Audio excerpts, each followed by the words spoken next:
Halo semuanya, kenalin nama aku salah satu Ramadinta Putri dengan NIM 2120 12014.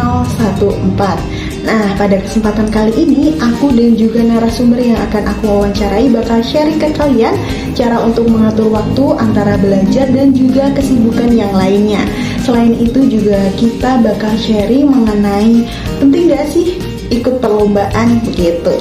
Dan juga kalian bakal tahu gimana caranya kulit singkong bisa menjadi penyerapan air. Nah, kalau penasaran, tonton sampai habis ya. Terima kasih. Assalamualaikum warahmatullahi wabarakatuh. Perkenalkan, nama saya salah satu Ramadinta Putri dengan nomor induk mahasiswa 2120 1244014.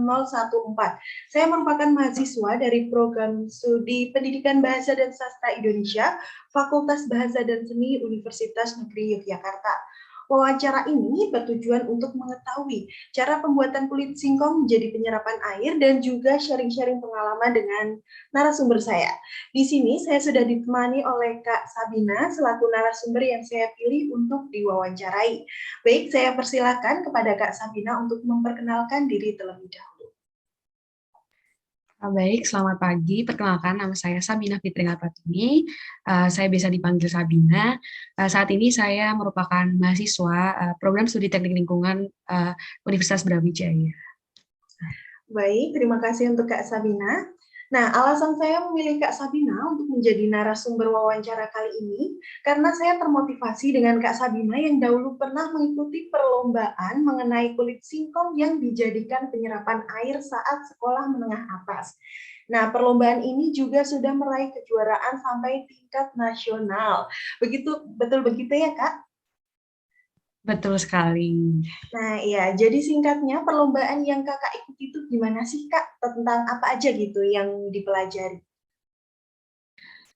Jadi itu perlombaan ini itu namanya opsi atau Olimpiade Penelitian Siswa Indonesia. Jadi uh, di lomba ini itu adalah kompetisi penelitian gitu. Jadi ada beberapa bidang. Kebetulan saya ikut MST atau Matematika Sains dan Teknologi. Di situ ada 3 bidang kan. Nah, untuk yang saya ikuti itu MST. Jadi untuk nanti tuh kita di sana itu presentasi gitu. Jadi kita awalnya ada pengiriman proposal, terus diseleksi, habis itu kita mengirim laporan. Setelah mengirim laporan, kita presentasi di sana, presentasi di hadapan banyak orang, seperti expo gitu, dan juga presentasi di hadapan para dosen-dosen dari perguruan tinggi ternama gitu. Oh iya. Nah, sebelum melanjut ke pertanyaan berikutnya, saya kalau boleh tahu bagaimana sih Kak caranya agar bisa kulit singkong ini dijadikan penyerapan air? Nah, mungkin Kak Sabina berkenan menjawabnya secara singkat. Baik, untuk bagaimana cara kulit singkong ini menjadi penyerap air, itu kan kulit singkong itu mengandung selulosa. Nah, di sini kita memanfaatkan selulosanya itu untuk mengikat air. Jadi kita menggunakan beberapa pelakuan, misalnya kayak seperti pengeringan, terus penghancuran atau crushing. Setelah itu baru kita campur dengan berbagai bahan kimia. Kemudian selanjutnya kita keringkan kembali. Setelah itu baru deh diaplikasikan uh, di tanah kering gitu. Terus nanti kita jadikan seperti media tanaman gitu. Wah, saya baru tahu nih Kak tentang perlombaan ini. Tapi keren dan menarik juga ternyata. Dan dulu waktu Kak Sabina mengikuti perlombaan ini kan masih pembelajaran secara offline atau tatap muka secara langsung. Yang membuat Kak Sabina harus pandai-pandai mengatur waktunya antara belajar dan juga mempersiapkan perlombaan ini. Nah, dari yang saya tahu nih Kak, dalam perlombaan ini juga membutuhkan wawancara terhadap masyarakat sekitar yang berkaitan dengan apa yang sedang Kak Sabina teliti. Selain itu juga membutuhkan adanya hipotesis dan juga percobaan. Wah, semoga betul ya Kak apa yang saya sampaikan. Nah, kalau saya salah dalam menjelaskan, mohon dikoreksi. Kalau dari sedikit penjelasan yang saya jabarkan sebelumnya, itu sudah bisa terlihat kalau Kak Sabina cukup sibuk dalam mempersiapkan perlombaan ini. Di sisi lain, Kak Sabina juga harus mengikuti pembelajaran, belum lagi untuk mengerjakan tugas yang diberikan oleh guru.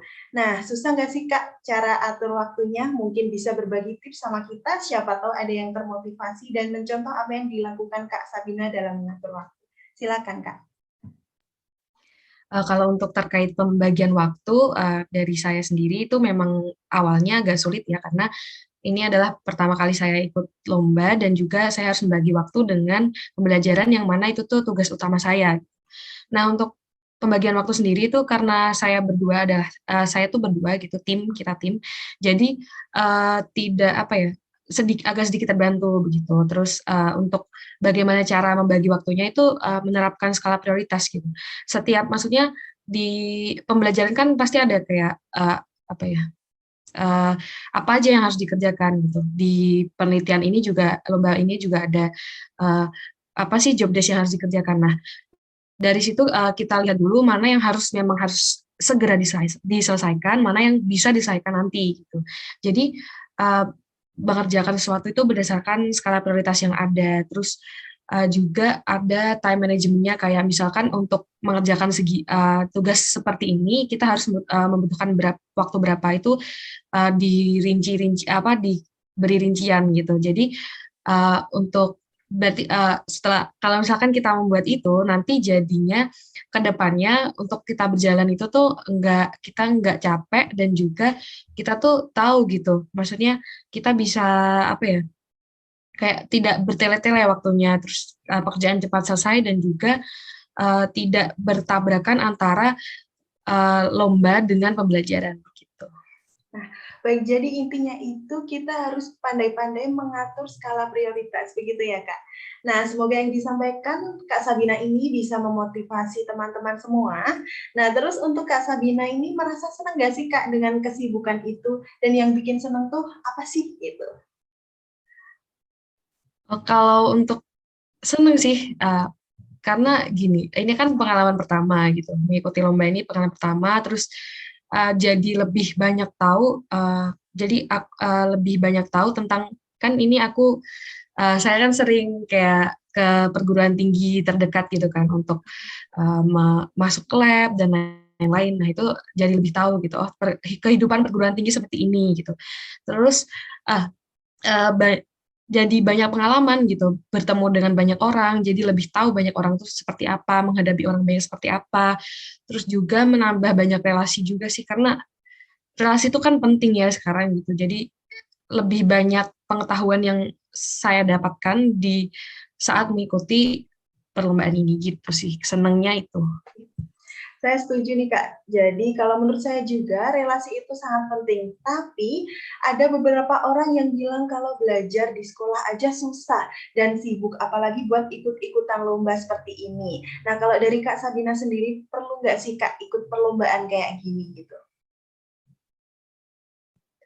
Kalau bagi saya sih sangat perlu ya ikut perlombaan ini tuh, karena memang nggak hanya di perlombaan nih, soft skill tuh tidak hanya di perlombaan, kan bisa ikut panitiaan dan juga ikut yang lain. Cuman kalau misalkan kita ikut perlombaan gitu, selain kita mendapatkan relasi gitu, terus kita tuh juga bisa dapat apa ya?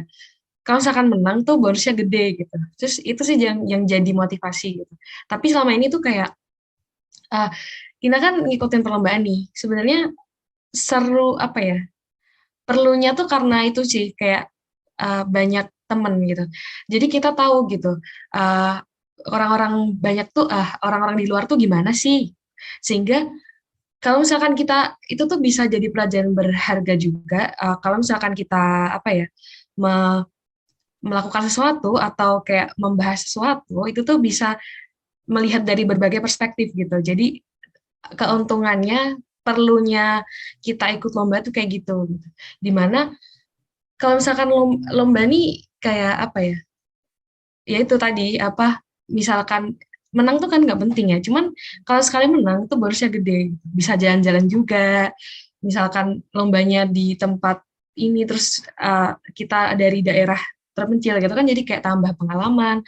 Jadi itu sih sebenarnya kenapa perlu tuh ya, karena itu, karena menambah pengalaman dan juga relasi gitu. Ya, betul sekali apa yang dikatakan Kak Sabina. Kalau ikut perlombaan itu tuh sebenarnya menang atau kalah, kalah itu pikiran yang terakhir. Yang terpenting kan kita mendapat ilmunya, mendapat relasi dan juga pengalaman. Nah, itu yang terpenting. Tapi mengingat kalau semua itu pasti ada plus dan minusnya nih Kak. Nah, dalam mencapai sesuatu itu pasti kan ada saja halangan atau hambatan yang kita lalui. Terus ada nggak sih Kak hambatan atau halangan dalam proses perlombaan ini? Kalau ada, gimana gimana cara Kak Sabina ini mengatasinya? Oke, kalau hambatan mungkin dari dalam ya, jadi kayak kadang itu masih kalah dengan rasa malas gitu. Jadi rasa malas tuh yang bikin sebenarnya udah ditata nih, harus ini ngerjain ini, habis ini ngerjain ini. Cuman karena malas gitu ya, malas tiba-tiba datang dan namanya juga manusia, itu pasti kayak kadang malah menuruti ego. Jadi apa yang udah ditata tuh jadi itu apa namanya? Jadi tabrakan lagi. Makanya kalau misalkan kayak gitu, biasanya itu sih meriset ulang gitu. Terus apa ya, hambatan lagi tuh mungkin kalau dari luar ya itu tuh juga komunikasi komunikasi dengan orang lain gitu. Karena kadang tuh misal kita maunya A ternyata sana maunya B, dah kita harus bisa pandai-pandai komunikasi ini. Gimana caranya biar kita sama-sama enak gitu kan. Kalau dari selama ini sih gitu ya, lebih banyak ke masalah komunikasi untuk di luarnya. Terus yang dari dalam diri aku tuh rasa malas aja gitu. Oke Kak, ini adalah pertanyaan yang terakhir. Nah, dalam mengikuti perlombaan ini, hal positif apa yang bisa dari Kak Sabina ambil gitu? Kalau hal positif banyak banget sih. Itu yang pertama itu yang tadi yang udah aku jelasin, nambah relasi gitu. Aku bisa kenal budaya dari berbagai pelosok Indonesia gitu. Terus yang kedua itu menambah pengalaman. Terus yang ketiga itu uh, aku jadi lebih tahu bukan lebih tahu duluan, cuman lebih tahu, lebih kenal lagi gitu kehidupan tentang penelitian gitu. Yang mana penelitian itu bakal dibutuhin nanti saat skripsi gitu. Jadi selama ini aku nilai positifnya tuh kayak aku menghadapi orang banyak tuh nggak apa ya, nggak kaku lagi gitu karena aku kayak udah terbiasa untuk berhadapan dengan orang banyak, jadi lebih tahu. Terus untuk misal ada presentasi atau apa gitu aku jadi lebih siap karena aku udah belajar dari pengalaman-pengalaman sebelumnya. Setelah itu lebih apa ya, lebih itu sih, lebih jadi lebih apa ya, lebih kayak gimana ya ngomongnya, itu cara jadi tahu cara bergaul yang baik tuh bagaimana, kayak gitu sih kalau dari aku.